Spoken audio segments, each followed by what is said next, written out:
Shalom Bapak Ibu Saudara yang dikasihi Tuhan. Apa kabarnya? Luar biasa. Kita mau sama-sama mulai ibadah kita pagi hari ini. Kita akan berdoa bersama-sama.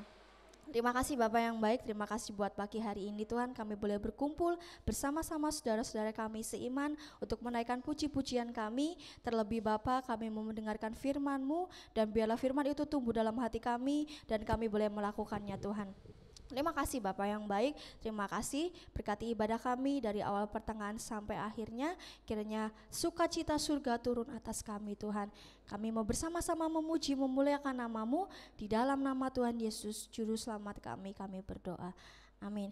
Dalam 1 Korintus pasal yang kedua ayat yang ke-9 berkata, apa yang tidak pernah dilihat oleh mata dan yang tidak pernah didengar oleh telinga dan yang tidak pernah timbul di dalam hati manusia, semua yang disediakan Allah untuk mereka yang mengasihi Dia. Kita mau amini ayat ini sebab apa yang tidak pernah kita duga pasti Tuhan yang sediakan bagi kita. Amin. Kita mau kasih satu pujian yang berkata, apa yang tak pernah dilihat oleh mata.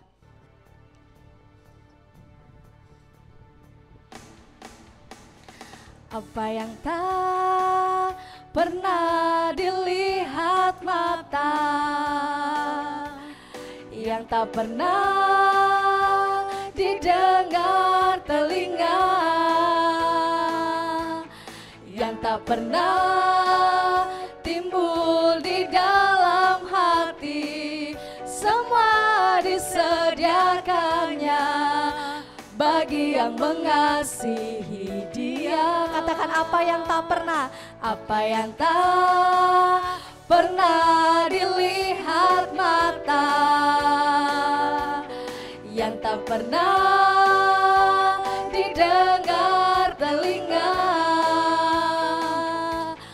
yang tak pernah timbul di dalam hati, semua disediakannya bagi yang mengasihi Dia. Katakan Allah sanggup, sanggup melakukan segala perkara. Amin. Dulu, sekarang dan selamanya, kuasanya tidak berubah. Allah sanggup melakukan segala perkara. Dulu, sekarang dan selamanya, kuasanya tak berubah. Apa yang tak pernah, apa yang tak pernah dilihat mata, yang tak pernah didengar telinga, yang tak pernah timbul di dalam hati, semua disediakannya bagi yang mengasihi Dia. Allah sanggup melakukan segala perkara. Dulu, sekarang dan selamanya, kuasanya tidak berubah. Allah sanggup melakukan segala perkara. Dulu, sekarang dan selamanya, kuasanya tak berubah. Apa yang tak pernah dilihat mata, yang tak pernah didengar telinga, yang tak pernah timbul di dalam hati, semua disediakannya bagi yang mengasihi Dia. Allah sanggup, Allah sanggup melakukan segala perkara. Dulu, sekarang dan selamanya, kuasanya tidak berubah. Allah sanggup melakukan segala perkara. Dulu, sekarang dan selamanya, kuasanya tak ber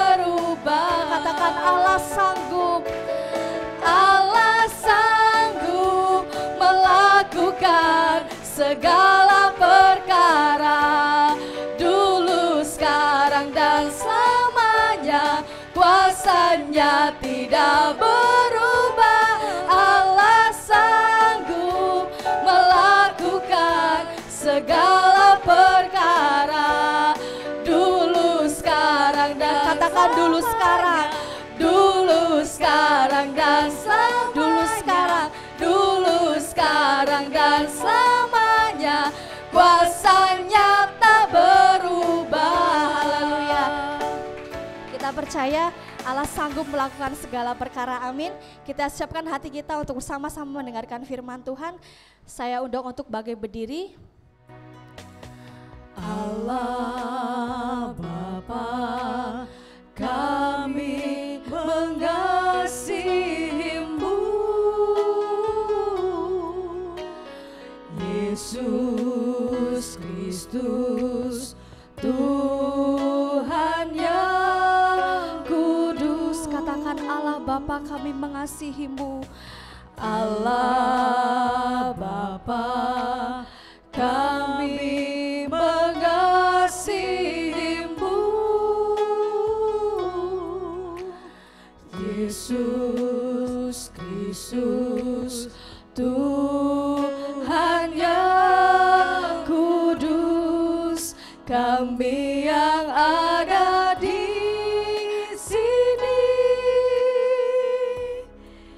masuk hadirat-Mu yang suci, berhiaskan kekudusan dan jubah pujian. Kami datang melayani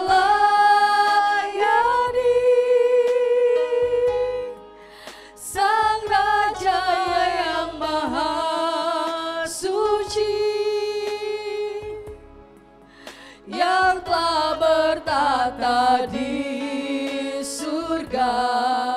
Yesus Kristus namanya.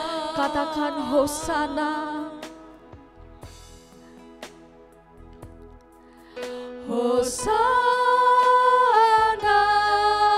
Hosana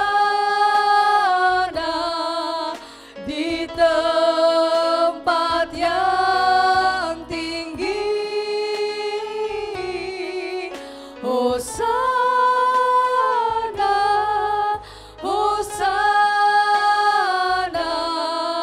di hati yang suci. Allah Bapa,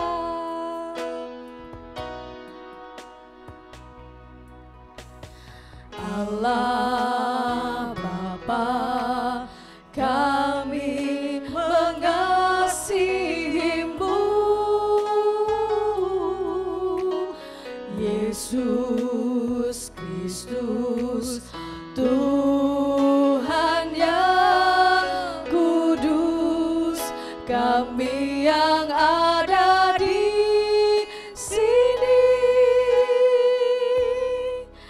masuk hadirat-Mu yang suci, berhiaskan kekudusan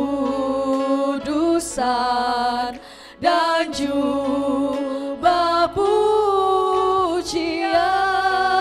Kami datang melayani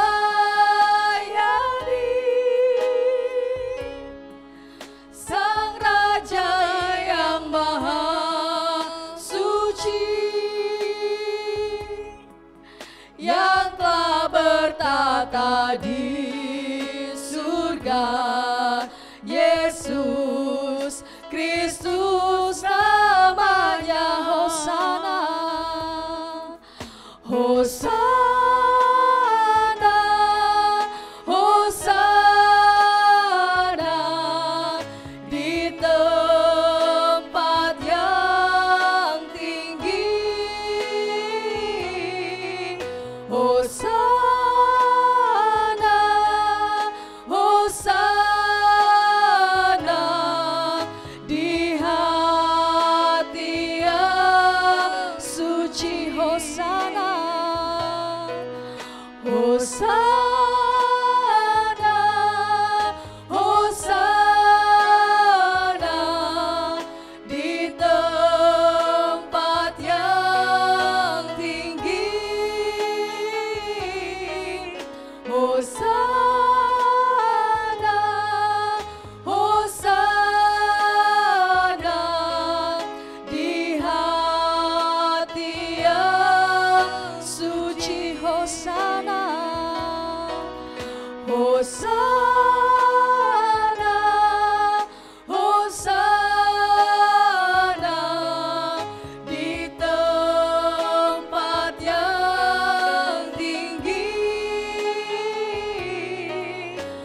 Hosana,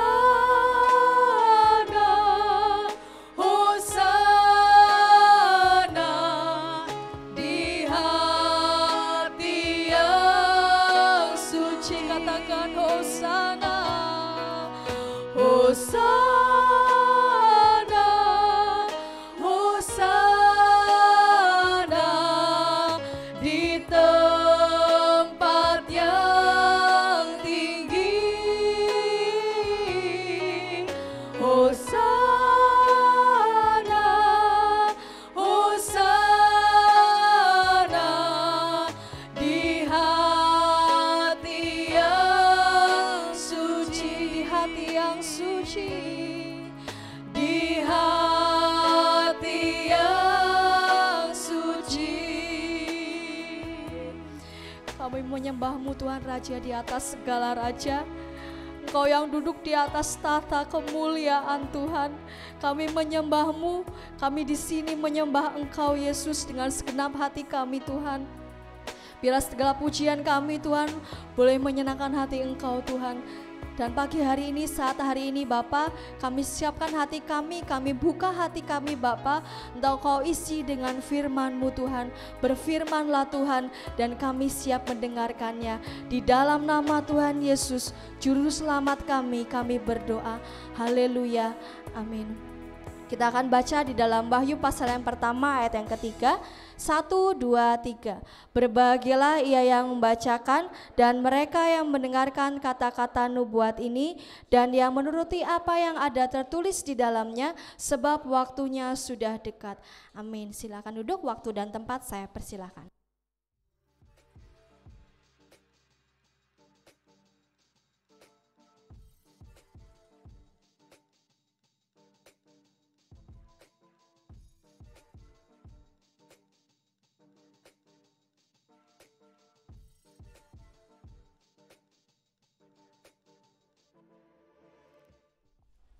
Salam, selamat pagi Bapak Ibu yang dikasihi Tuhan, juga selamat pagi buat saudara-saudara yang ibadah online.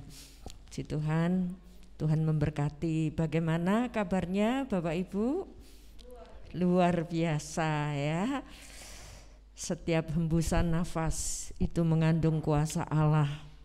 Dan kalau kita membayangkan betapa berharganya nafas di rumah sakit ya. Tabung-tabung gas itu nafas kehidupan orang-orang yang membutuhkan. Sementara kita bisa bernafas dengan gratis, itu anugerah dan kuasa Allah yang luar biasa. Puji Tuhan. Baik, pagi hari ini Bapak Ibu, setelah kemarin mendengarkan betapa berharganya darah Kristus ya. Selama seminggu setelah kita mendengar firman Tuhan, apa yang kita renungkan? Pernahkah kita membayangkan kalau Kristus tidak berkorban untuk kita? Apa jadinya hidup kita? Karena hidup saudara dan saya bukan hanya sebatas di dunia. Ada kehidupan yang kekal yang harus kita jumpai ya. Dan itu yang harus kita renungkan. Dan Kristus datang untuk pengorbanan Kristus untuk membawa kita kepada hidup yang kekal. Dan ketika saudara dan saya saat ini boleh menjadi orang-orang yang percaya, itu bukan karena saudara baik, bukan karena saya baik, tetapi itu karena pilihan Allah. Allah memilih saudara bukan berdasarkan apa yang sudah kita perbuat, tapi Allah memanggil kita semata-mata karena Dia mengasihi kita. Kemudian kita berpikir, bagaimana dengan orang yang tidak menerima Kristus? Apakah Tuhan tidak mengasihi mereka? Allah juga memilih mereka. Hanya Allah menghargai hak pilih. Ya kan? Kalau pemilu kan ada hak pilih ya. Allah menghargai hak pilih. Allah memilih mereka, tapi mereka menolak. Ya, jadi ketika saudara memilih, mengambil pilihan, ya aku terima panggilan dan pilihanmu. Puji Tuhan. Saudara dan saya adalah umat yang terpilih. Puji Tuhan. 1 Petrus 2 ayat yang ke-9. 1 Petrus pasal 2 ayat yang ke-9. Kalau sudah menemukan, mari kita membaca ayat ini sambil berdiri. 1 Petrus 2 ayat 9. 1, 2, 3. Tetapi kamulah bangsa yang terpilih, imamat yang rajani, bangsa yang kudus, umat kepunyaan Allah sendiri, supaya kamu memberitakan perbuatan-perbuatan yang besar dari Dia yang telah memanggil kamu keluar dari kegelapan kepada terangnya yang ajaib. Amin. Silakan duduk. Petrus menegaskan, kamulah bangsa yang terpilih, ya. Kamu dipilih bukan hanya sebagai satu bangsa, tapi juga imamat yang rajani. Kemudian apa? Bangsa yang kudus. Jadi saudara dan saya dipanggil, dipilih untuk menjadi ini, ya. Bukan dipilih hanya menjadi umat pilihan toh, tapi kelanjutannya menjadi imamat yang rajani. Kemudian apa? Tuhan mau punya tujuan supaya kita menjadi bangsa yang kudus. Seringkali kita memandang atau menganggap standar kekudusan itu orang-orang yang ada di atas kita. Pendetakah, nabikah, tokoh-tokoh Alkitabkah, ya?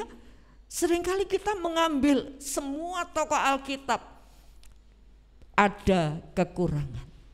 Kalau kita ambil standar mereka, kita nggak akan jadi kudus, ya.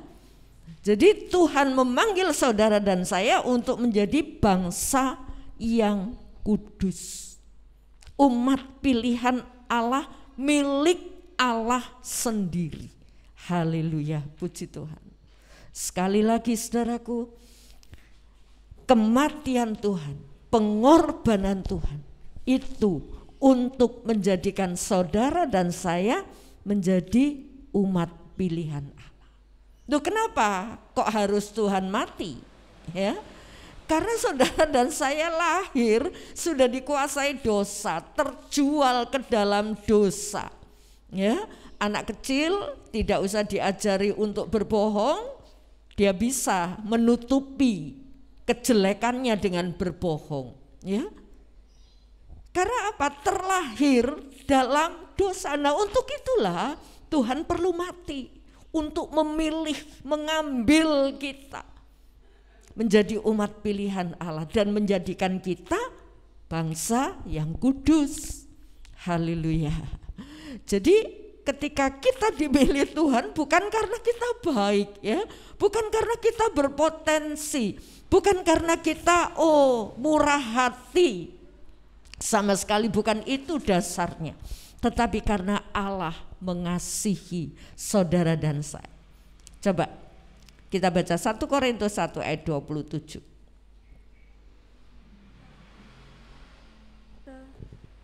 Ya, 1 Korintus 1. Tetapi apa yang bodoh bagi dunia dipilih Allah untuk memalukan orang-orang yang berhikmat. Dan apa yang lemah bagi dunia dipilih Allah untuk memalukan apa yang kuat. Ya, ini loh.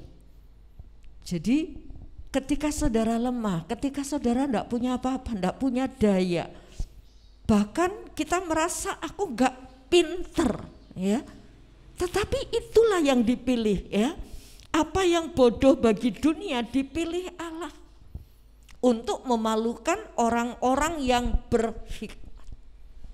Kadang-kadang orang punya pendidikan tinggi tapi tidak bisa berpikir jujur, tidak bisa berpikir dengan akal sehat.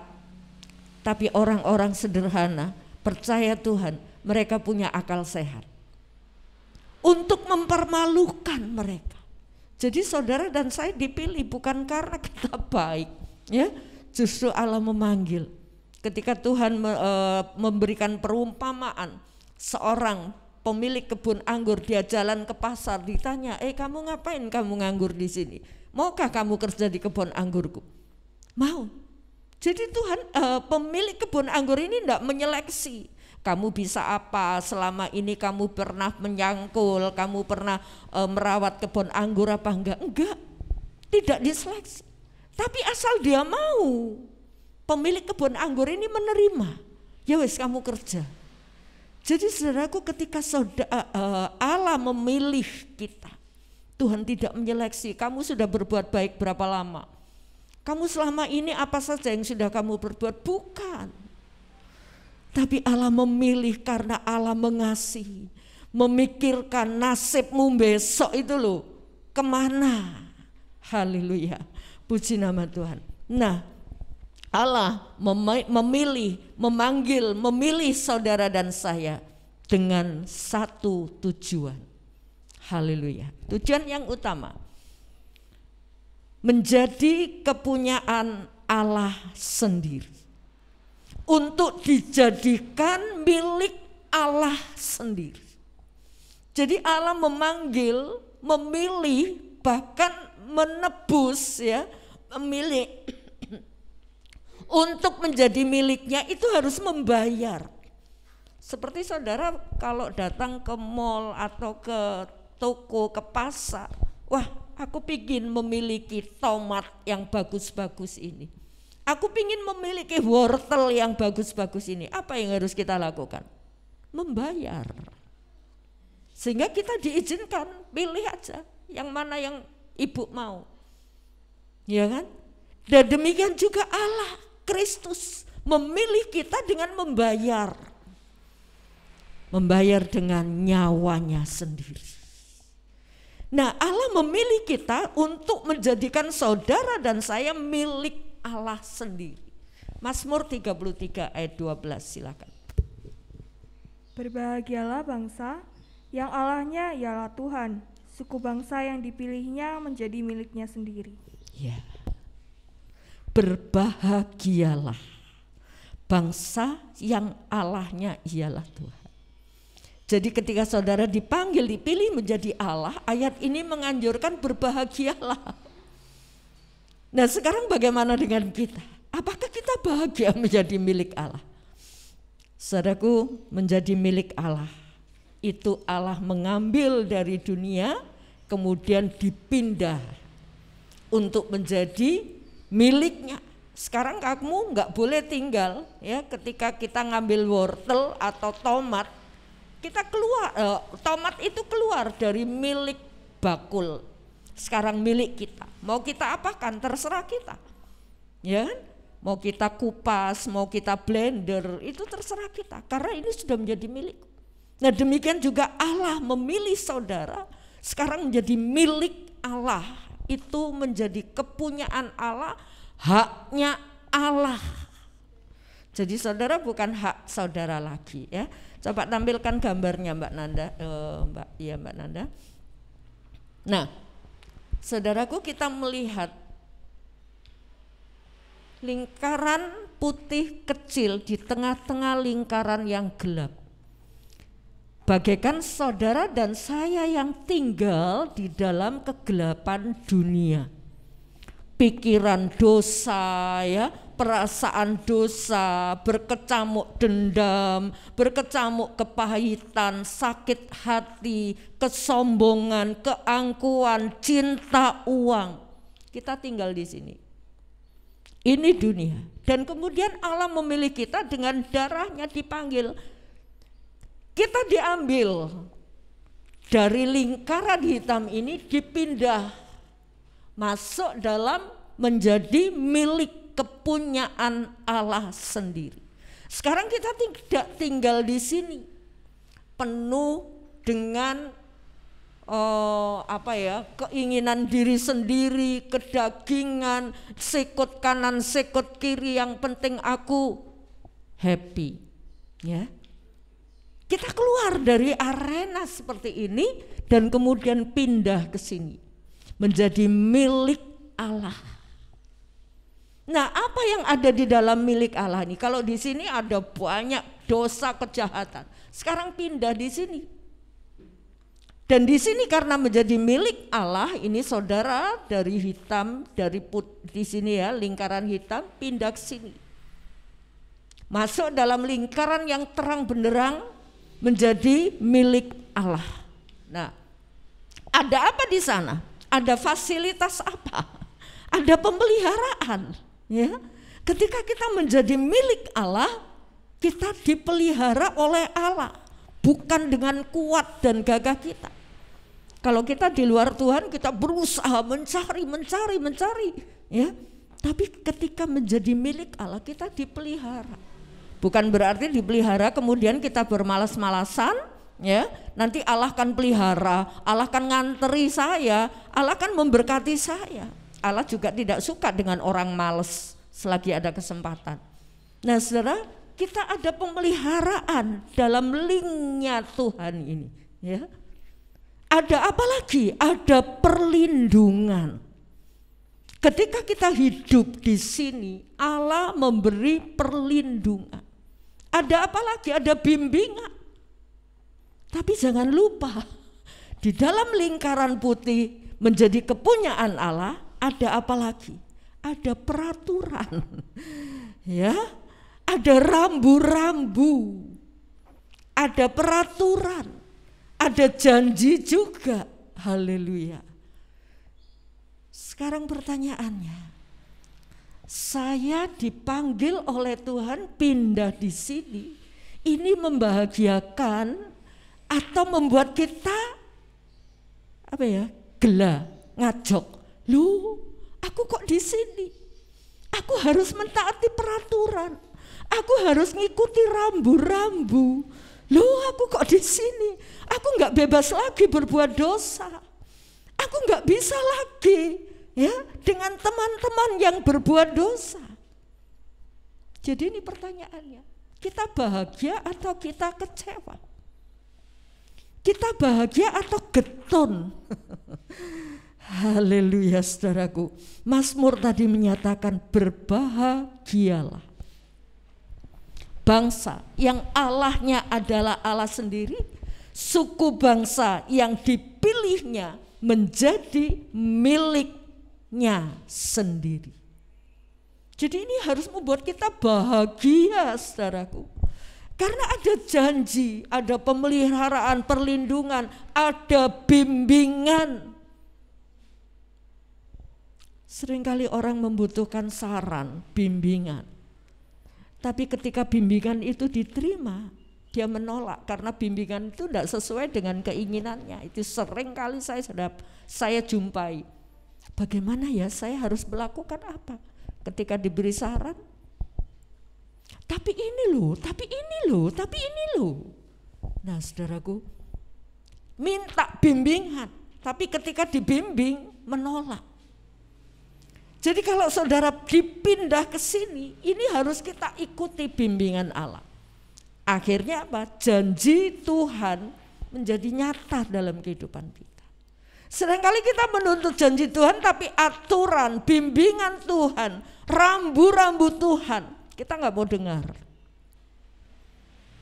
Dan ketika kita terperosok, kita menyalahkan Tuhan. Jadi saudaraku, menjadi umat kepunyaan Allah sendiri itu artinya pindah, ya. Pindah dari posisi gelap kepada hidup. Haleluya. Dan sekarang kita ada dalam lingkarannya Allah, di mana ada peraturan, ada hidup yang baik, ya. Dan di sana kita juga mendapat fasilitas. Haleluya, ya. Kita menerima fasilitas. Dan ini harganya mahal ketika kita harus menerima fasilitasnya Allah. Apa harganya? Taat, ya. Mentaati, pikul salib. Itu harga yang harus kita bayar untuk kita menikmati fasilitas Allah. Jadi kalau orang enggak mau pikul salib, enggak mau menderita dalam hidup yang benar, berarti mereka merasa, aku kok di sini ya, aku ingin keluar saja. Enggak bisa separuh-separuh, saudara. Ikut Tuhan sambil hidup dalam kedagingan, nggak mau pikul salib, nggak bisa. Ya. Tapi ketika kita sadar bahwa kita menjadi umat kepunyaan Allah dan membuat kita bahagia karena kita taat. Taat itu membuat kita bahagia, saudara. Ya. Taat itu bukan sesuatu yang berat. Tanggung jawab itu bukan sesuatu yang berat. Tapi ketika kita lakukan dengan memandang Tuhan, itu membuat bahagia. Pikulah kuk yang kupasang dan belajarlah kepadaku, dan kita akan berbahagia. Haleluya. Karena kuk yang kupasang itu ringan. Nah, saudaraku, mari kita berpikir, kita menjadi umat kepunyaan Allah oleh karena nyawa, oleh karena penebusan Kristus, untuk membuat saudara dan saya bahagia dan menerima fasilitas Allah. Sekarang pertanyaannya, saudara bahagia atau tidak? Untuk mendengar perintah-perintah Tuhan itu loh. Untuk mengikuti peraturan-peraturan Tuhan itu loh. Kita bahagia atau berat? Aduh, abot ya, udahlah Tuhan, gak usah. Tapi begitu ada masalah, Tuhan tolong lepaskan, saya percaya Engkau mengasihi, Engkau punya kuasa, sanggup menolong. Iya, siapa yang gak tahu Tuhan berkuasa menolong.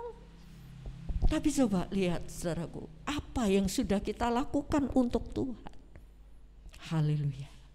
Jadi Allah memanggil, memilih saudara untuk menjadi apa? Tujuannya menjadi umat kepunyaan Allah. Dan umat kepunyaan Allah itu ada dalam linknya Tuhan.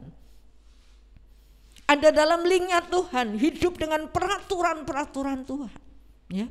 Satu saat ada anak gelandangan kecil, ya. Mereka minta-minta dan hidup dalam gelandangan. Ada seorang hamba Tuhan, kasihan. Kamu mau enggak tak ambil menjadi anakku? Mau om, ya. Dan ini saya lihat sendiri di Surabaya, saudara.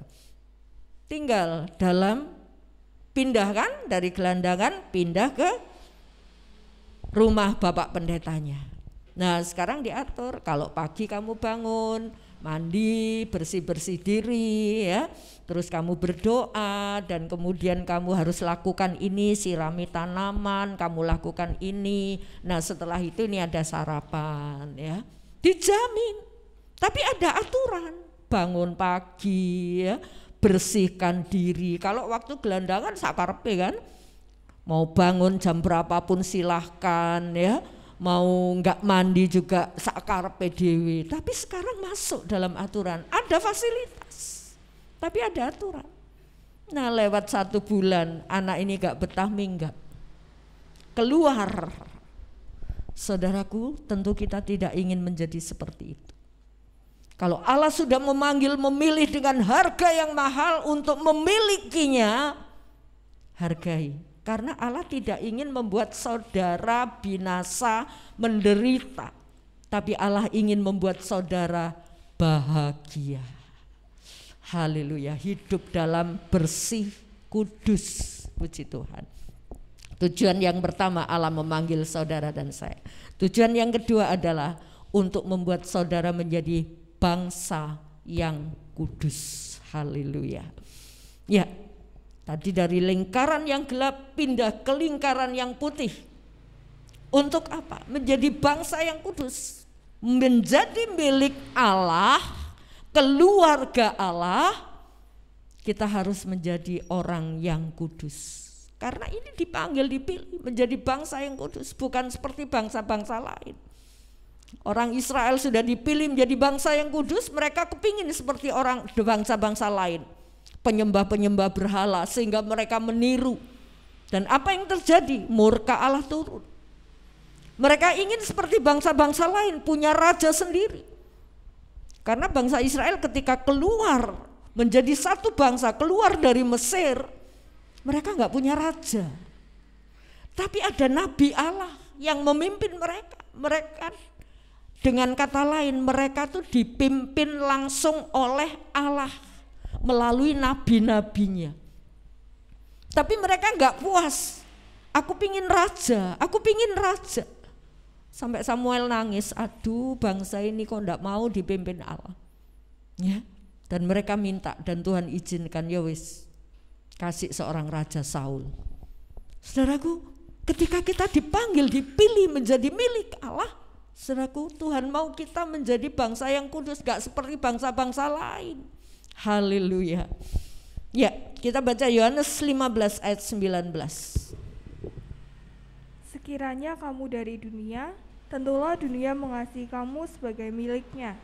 Tetapi karena kamu bukan dari dunia, melainkan aku telah memilih kamu dari dunia, sebab itulah dunia membenci kamu.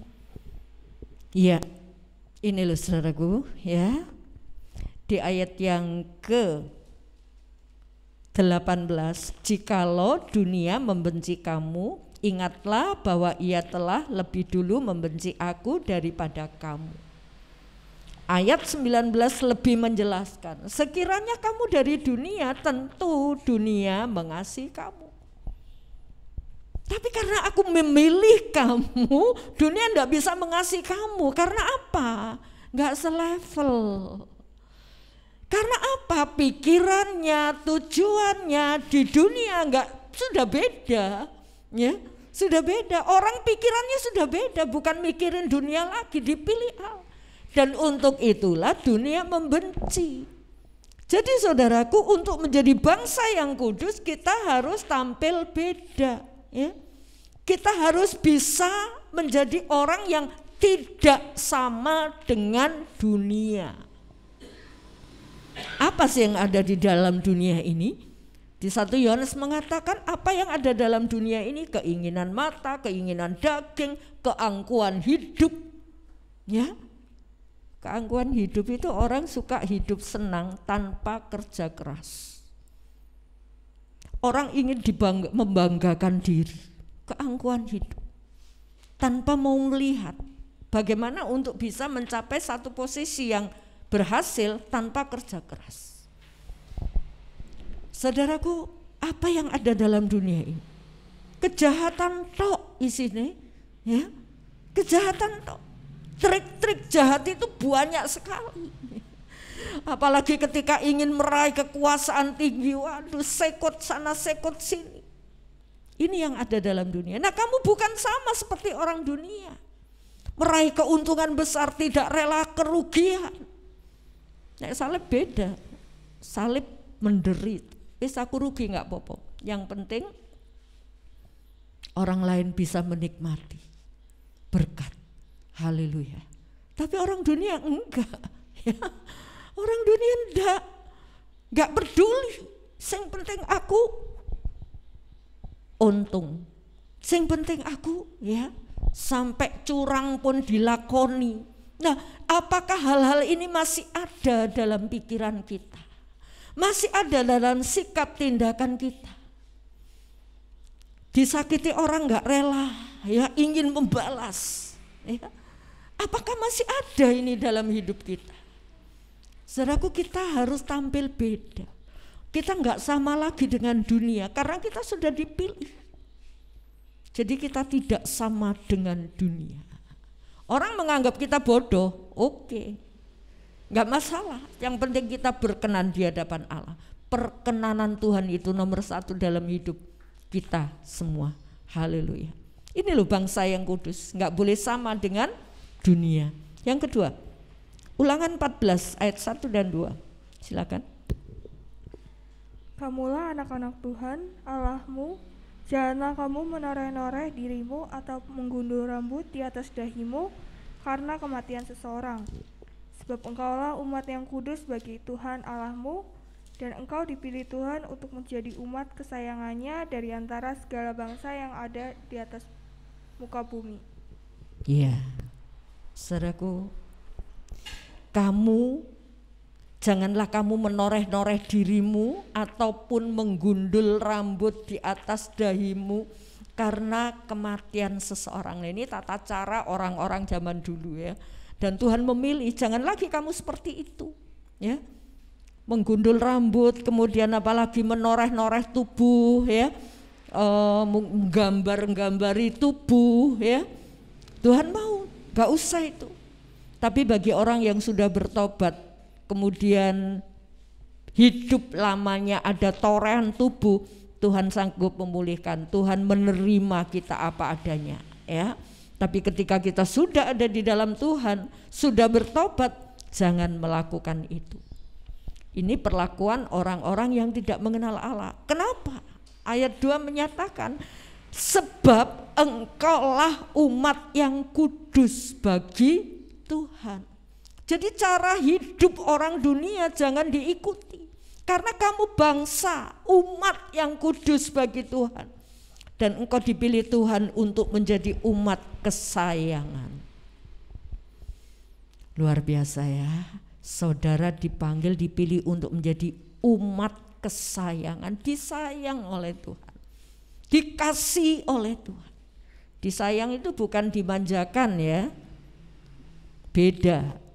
Dimanjakan bukan disayang. Disayang itu kalau salah ditegur, ditunjukkan ya.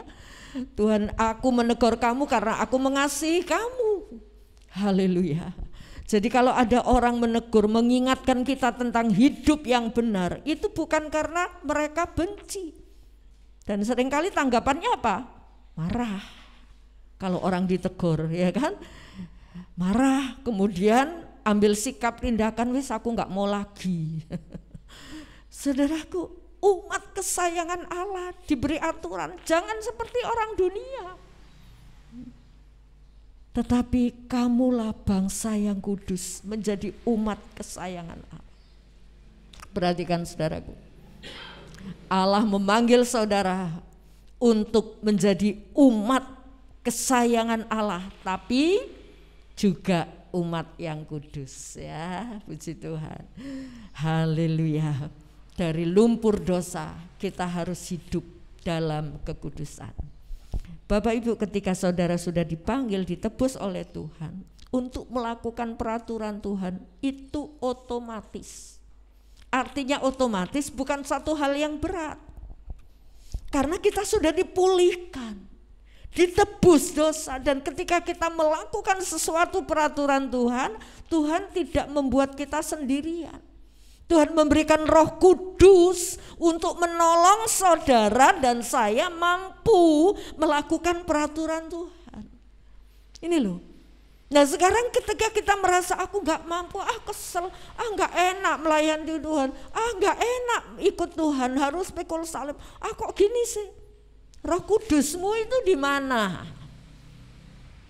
Karena Allah sudah memberikan Roh Kudus dalam hidup kita menjadi apa? Penolong. Jadi penolong bukan hanya menghadapi bahaya, tapi bahaya dosa ini loh nomor satu, ya. Bukan bahaya tubuh, tapi bahaya dosa yang harus kita tengking, yang harus kita tolak.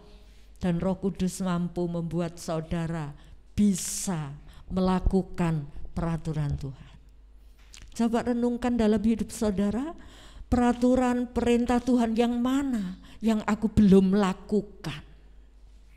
Setelah kita merenungkan, mungkin kita mencatat ini yang belum aku lakukan. Apa tindakan kita? Kita mau katakan, wong aku gak mampu kok, wong aku gak bisa kok, udahlah biarin. Kita mengabaikan Roh Kudus. Tapi ketika kita sadar, ini loh Tuhan yang aku belum mampu, aku masih dendam sama dia, aku masih gak bisa melupakan sakit hatiku. Katakan kepada Roh Kudus, Tuhan tolong lepaskan saya. Dia akan memberimu damai sejahtera. Tuhan, aku kok gak bisa melakukan ini ya, perintahmu ini loh, aku kok gak bisa melakukan. Minta Roh Kudus untuk melakukannya. Haleluya. Dia akan memberi kekuatan. Puji Tuhan. Ya, saudaraku, saudara ini sudah dipisahkan, harus tampil beda ya. Yang ketiga, Allah memanggil saudara, memilih saudara dengan tujuan menjadi umat kepunyaan Allah, dan umat kepunyaan Allah itu harus menjadi bangsa yang kudus. Pastinya dong, ya kan? Kalau saudara itu keluarganya siapa, di situ orang akan melihat anaknya sopo. Oh, anaknya itu pantas, ya kan? Karena keluarganya seperti itu. Nah, saudara ini keluarga Allah. harus menunjukkan aku milik Allah. Aku bukan bangsa yang sama dengan dunia. Dan yang ketiga, tujuan Allah memilih saudara dan saya untuk menjadi imamat yang raja. Jadi saya ambil urutannya tidak sesuai dengan ayat yang kita baca dari 1 Petrus. Tapi pertama-tama Allah memilih saudara menjadi kepunyaannya. Nah, kalau sudah dibeli menjadi kepunyaannya, Tuhan mau kamu harus menjadi bangsa yang kudus. Lebih dari itu, Tuhan mau supaya kita menjadi apa? Imamat yang rajani. Imamat yang rajani itu apa toh? Imamat, imam itu pelayan. Imam itu pelayan. Imamat yang rajani artinya pelayanan untuk raja. Dan Tuhan memanggil kita bukan hanya menjadi bangsa yang kudus, bukan menerima fasilitas-fasilitas dari Allah saja, tapi Allah mau. Satu tujuan Allah supaya kita menjadi imamat yang rajani. Imam-imam yang melayani raja. Dan Tuhan mau ini ada dalam benak kita. Bukan hanya pendeta saja yang disebut imamat yang rajani. Bukan hanya yang tampil di depan ini saja. Tapi saudara dipanggil, dipilih menjadi imamat yang rajani. Imamat yang melayani raja. Nah, kalau sudah ada tujuan ini, kembali kita berpikir, pertanyaan saya kembali. Saudara bahagia atau saudara gelah? Loh, jebule aku dipanggil untuk melayani toh. Kesel lah, gak enak lah. Jadi pertanyaannya, ketika Allah memanggil memilih saudara, saudara bahagia atau kecewa? Karena harus melayani. Haleluya. Puji Tuhan. Mari kita melihat sebuah contoh. Dari 1 Raja-Raja 10 ayat 5. Ayat 5 dulu dibacakan. Makanan di mejanya, cara duduk pegawai-pegawainya, cara pelayan-pelayannya melayani dan berpakaian, minumannya dan korban bakaran yang biasa dipersembahkannya di rumah Tuhan, maka tercenganglah ratu itu. Ya, ini kisahnya Bapak Ibu baca ya nanti di rumah ya, supaya bisa memahami. Ini satu kisah atau sejarah, bukan dongeng. Nah, ketika Salomo memiliki atau berkesempatan jaya dalam pemerintahannya, karena memang janji Allah, ya. Tuhan membuat Salomo naik daun, terkenal ya di seluruh dunia menjadi raja yang punya hikmat, raja yang kaya. Dan kemudian ada seorang ratu yang namanya Ratu Seba ini, ratu dari negeri Seba ini datang untuk melihat benarkah Salomo seperti ini? Benarkah Salomo itu punya hikmat yang tinggi? Apa iya sih, saya ingin lihat. Nah, mereka berkunjung dengan membawa rombongannya, membawa persembahan-persembahannya untuk diberikan kepada Salomo. Nah, ketika mereka sampai di kerajaan Salomo, disambut, dijamu oleh Salomo. Dan kemudian Ratu negeri Seba ini bukan hanya berkunjung untuk menikmati sambutan, tapi dalam misi belajar, melihat apa sih yang baik, aku tiru, studi banding. Dilihat, oh begini, ya, oh begitu. Beberapa minggu yang lalu Mas Agus ke Jogja untuk studi banding melihat kota wisata, untuk menjadikan kota ini wisata. Studi banding dulu. Untuk menjadikan berkembang, studi banding dulu. Ini Ratu Seba. Dan ketika dijamu oleh Salomo, oleh pegawai-pegawainya, ayat itu mengatakan mereka melihat makanan yang disediakan di mejanya. Dilihat, wow, kualitas tinggi. Mungkin cara nempatkannya, ya, ada aturannya. Nah, kalau nata meja belajar itu kan meja makan itu kan ada aturannya. Sendok di sebelah mana, piring di sebelah mana, gelas di sebelah mana, nasi di sebelah mana, itu kan ada aturannya. Saya waktu kelas 6 SD ada lomba itu. Saudaraku, dilihat, oh aturan ini bagus banget ya.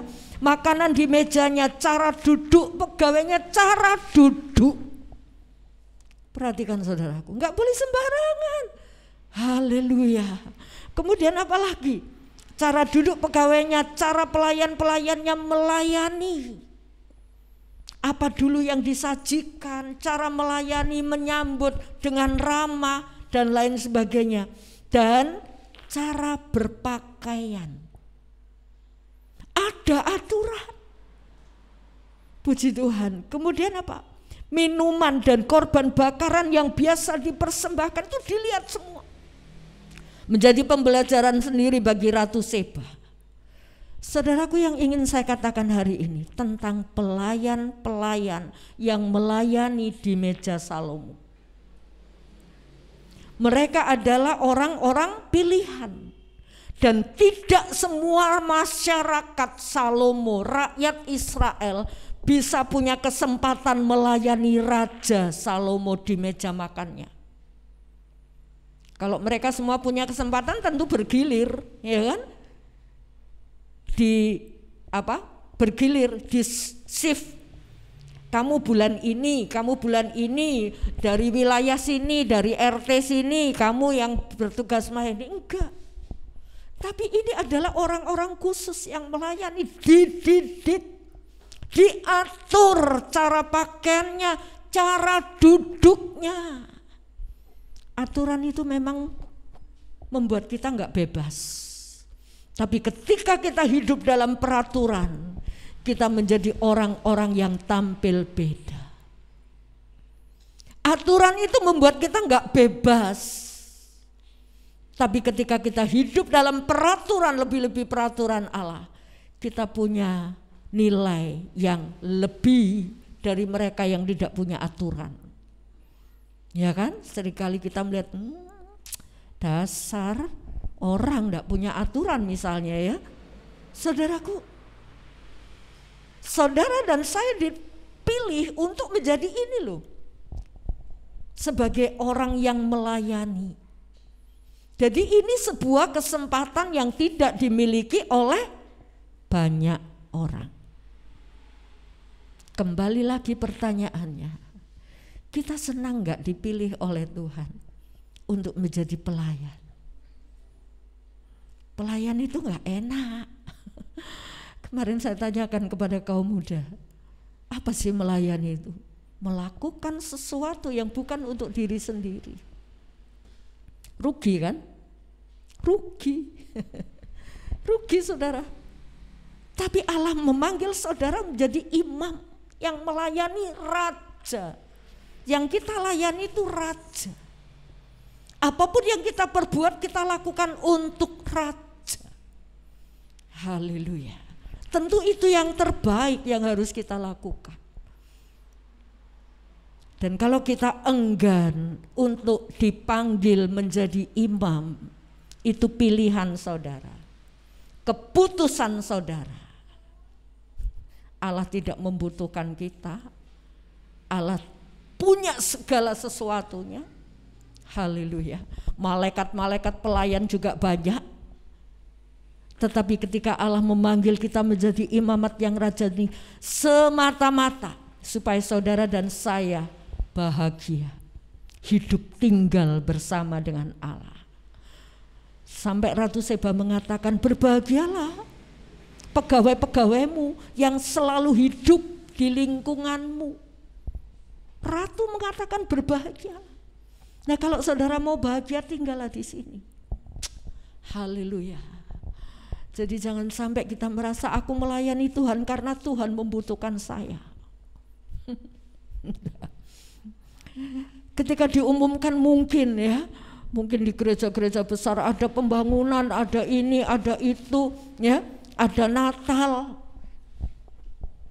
untuk memberi persembahan buat bait Allah, persembahan korban. Di sini disebutkan juga dilihat korban-korban persembahan, memukau bagi Ratu Seba. Nah, ketika kita mendengar dan memberikan sesuatu, sebetulnya Allah tidak butuh persembahan saudara. Tapi Allah mau bagaimana kita menghormati Dia. Bagaimana kita bisa melakukan sesuatu untuk Raja kita. Haleluya. Jadi saudaraku, mari kita melakukan sesuatu, memberi penghormatan yang tinggi kepada Raja. Karena untuk itu kita dipanggil dan dipilih. Haleluya. Allah punya segala sesuatu, saudaraku. Allah memiliki segala-galanya. Allah tidak membutuhkan kita. Tetapi ketika Allah memanggil saudara untuk melayani, semata-mata karena Allah mau tinggal dekat dengan saudara dan saya. Ayat yang 8 silakan tolong. Saya bacakan ayat yang ke-8. Berbahagialah para istrimu, berbahagialah para pegawaimu ini yang selalu melayani engkau dan menyaksikan hikmatmu. Disebut, waduh, istrinya bahagia karena berdampingan dengan Salomo. Saudara dan saya mempelai wanita. Bisakah kita menjadi orang kebanggaan Tuhan? Pegawai-pegawai Salomo disebut berbahagialah yang selalu melayani engkau. Jadi melayani Tuhan itu satu kehormatan, saudara. Ya, satu kehormatan. Ketika kita punya kesempatan memberikan sesuatu kepada Raja, itu kesempatan. Hidup ini adalah kesempatan. Seringkali kita menyanyi, apakah kesempatan ini sudah kita gunakan? Jadi selagi kita dengar firman, kita bisa lakukan, jangan ditunda karena waktu itu akan lewat dan kita sudah tidak bisa berbuat sesuatu. Mari saudaraku, saudara dipanggil untuk menjadi milik Allah, menjadi bangsa yang kudus, menjadi imam yang melayani Raja. Haleluya, puji Tuhan. Tuhan luar biasa. Tuhan sanggup melakukan segala perkara. Haleluya. Mari renungkan setelah saudara mendengar firman ini pulang, coba baca lagi, renungkan, aku sudah melayani atau belum? Aku sudah masuk dalam lingkaran Allah yang mentaati peraturan-peraturan Tuhan apa belum? Ketika ada peraturan-peraturan, mungkin ada aturan ibadah, hendaklah kamu ingat dan menguduskan hari Sabat. Sudahkah kita pegang ini? Ini peraturan Tuhan. Ketika Tuhan memberi peraturan mengelola hasil-hasil bumi, mengelola berkat-berkat yang Tuhan berikan, sudahkah kita lakukan? Ini peraturan. Haleluya. Kalau nggak mau lakukan juga nggak masalah, ya kan? Itu pilihan kita. Kita masuk di linknya Allah atau enggak? Haleluya, puji nama Tuhan. Dengan demikian saudaraku, ketika Allah memanggil, memilih saudara dan saya, Allah punya mau, Allah punya maksud, Allah punya rencana, Allah punya kerinduan. Setelah menjadi milik Allah, kamu harus memberitakan, ya kan? 1 Petrus tadi mengatakan, untuk memberitakan perbuatannya yang telah memanggil kamu dari gelap kepada terang, untuk memberitakan perbuatannya yang ajaib. Perbuatan Allah yang paling ajaib dalam hidup saudara itu apa? Disembuhkan dari penyakit, lolos dari bahaya kebakaran, lolos dari kecelakaan. Itukah pekerjaan Allah yang paling ajaib? Bukan. Itu memang pekerjaan Allah yang ajaib. Tapi yang paling ajaib adalah ketika saudara dikeluarkan dari maut. Kita bebas dari maut. Beritakan yang telah memanggil kamu dan memindahkan kamu, mengeluarkan kamu dari kegelapan kepada terang yang ajaib. Ini loh perbuatan Allah yang paling ajaib.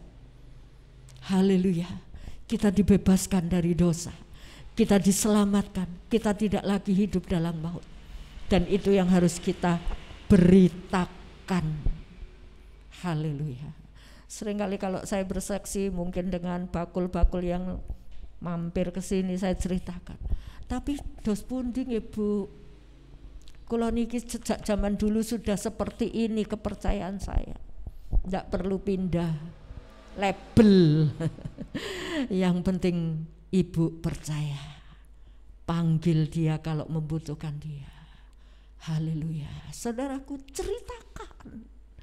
Ada janji hidup yang kekal. Puji Tuhan. Dan ini disediakan bagi orang yang mau dipilihnya. Kita berdiri bersama-sama. Berbahagialah orang yang menjadi milik Allah.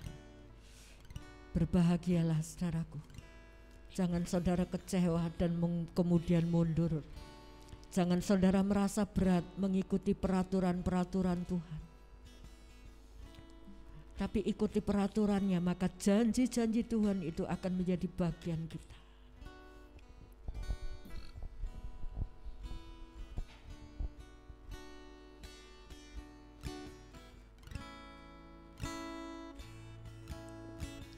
Kau telah memilihku.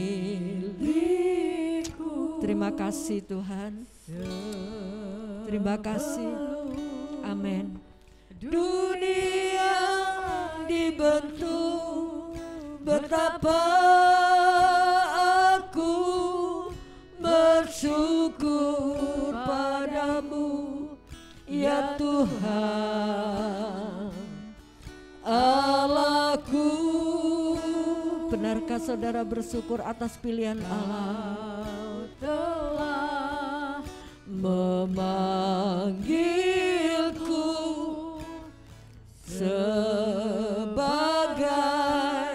alat kerajaanmu, betapa aku bersyukur padamu atas perbuatanmu. Jadikan aku Tuhan, jadikan aku bait suci-Mu yang kudus. Amin. Tiada bercela, jadikan aku mezbah doamu bagi keselamatan bangsaku.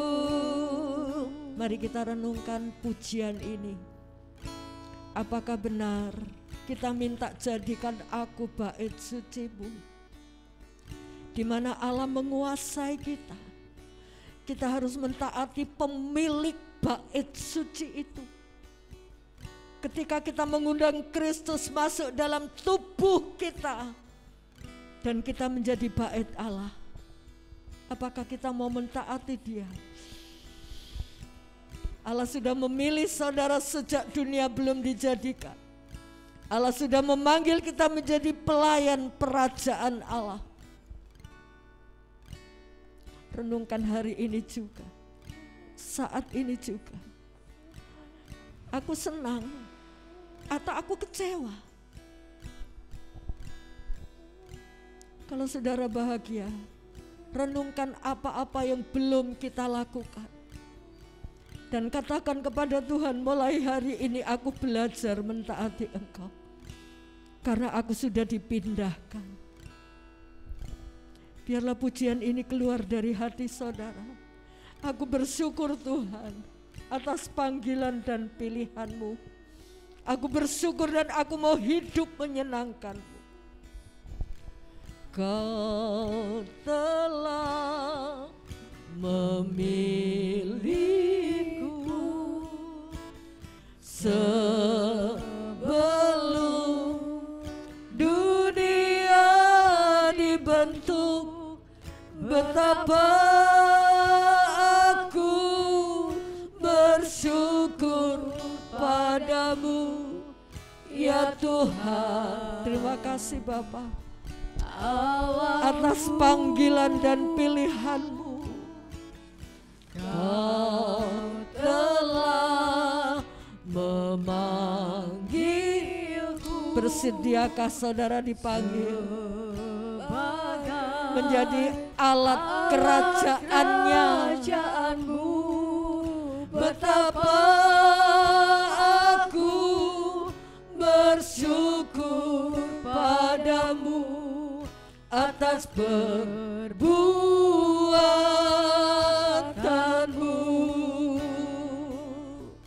Jadikan aku bait suci. Ini kami Tuhan, umat-Mu yang kudus. Kami membuka diri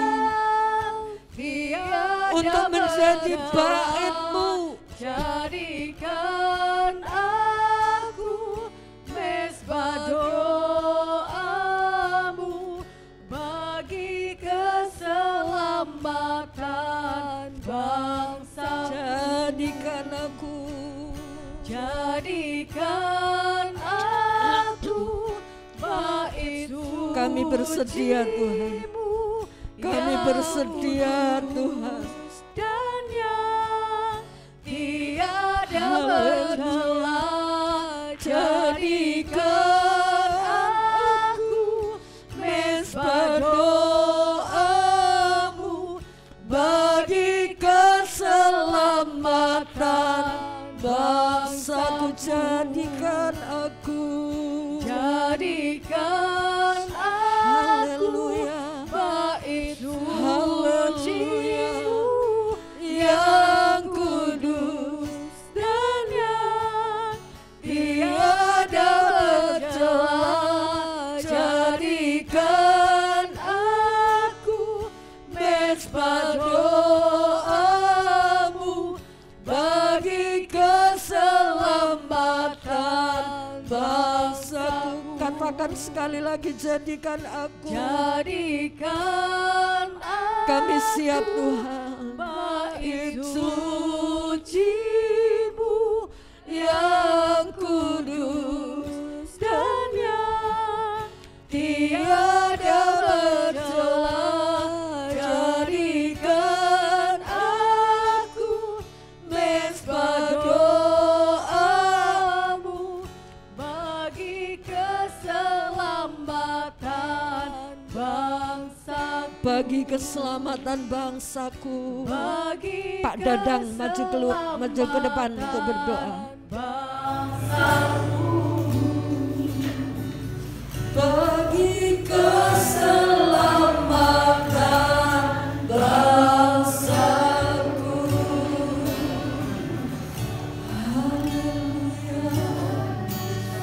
Tuhan, kami bersyukur dan terima kasih. Kau telah menyelamatkan kami. Kau telah memilih kami. Kami menjadi milik. Ya Allah, ya Tuhan. Aku mohon pada Roh Kudus. Ya Tuhan, bimbing kami. Agar kami dapat menjadi pelayan. Kami dapat menuruti apa yang menjadi kehendak dan berjalan jalan kebenaran. Tuhan, kami harus menjadi manusia-manusia yang berbeda di lingkungan tempat kami.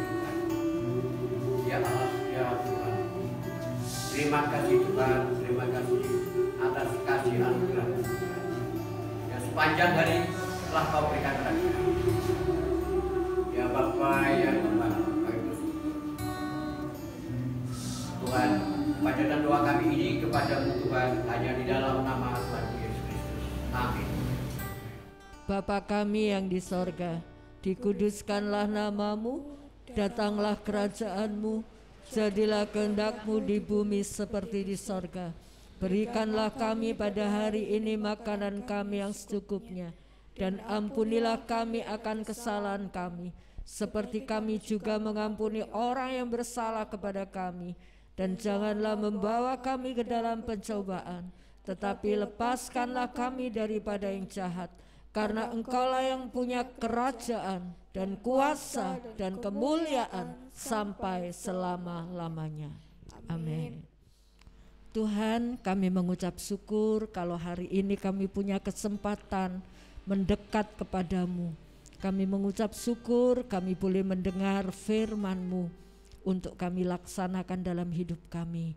Dan saat ini kami juga mengucap syukur buat saudara-saudara kami yang berulang tahun, buat Beno, anak Beno Tuhan, Engkau memberkati pertumbuhannya, Tuhan kelak memakai ketika dia besar, Tuhan sebab itu lindungi, Tuhan jagai kekuatan kesehatannya, bahkan pendidikannya Tuhan juga akan tolong, imannya Tuhan teguhkan supaya anak Beno ini bertumbuh dan menjadi besar, menjadi kemuliaan buat nama-Mu.